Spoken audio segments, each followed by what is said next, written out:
Παρατηρώ ότι η κυβέρνηση κάνει πολιτική με τα τέμπη. Μετά από 2 χρόνια, αντί να έχουμε πάρει όλες τις απαντήσεις, είμαστε σε περισσότερη σύγχυση σε ό,τι αφορά τα τέμπη. Πορίσματα που αναιρεί το ένα το άλλο, που ο ένας αναιρεί τα λεγόμενα του αλληνού. Πληροφορίες για τα έλαια σιλικόνης, για τα φορτία, τα παράνομα φορτία και τις χημικές ουσίες που έχουν μέσα.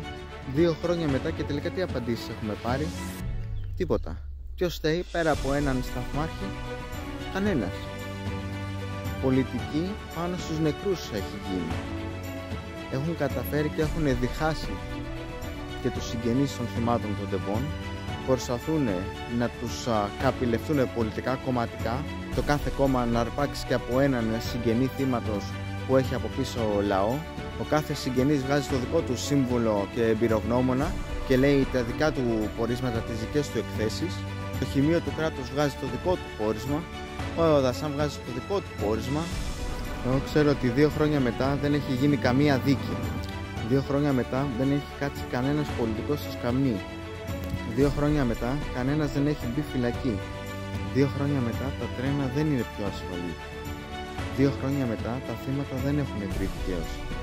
2 χρόνια μετά και καταλήγουμε να εμπιστευόμαστε ακόμα λιγότερο τη δικαιοσύνη. 2 χρόνια μετά και βλέπουμε ότι οι θύνοντες είναι ακόμα στις καρέκλες τους. Εγώ βλέπω μια πυρόσφαιρα, μια έκρηξη σαν ένα τεράστιο μανιτάρι και προσπαθεί ο καθένας να σε πείσει για το δικό του.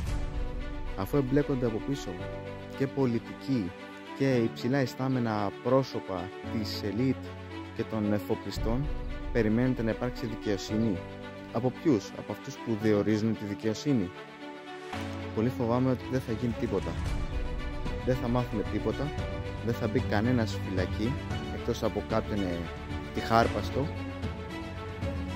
και θα κουκουλωθεί όπως όλα τα άλλα μέχρι να έρθουν τα επόμενα τέμπη.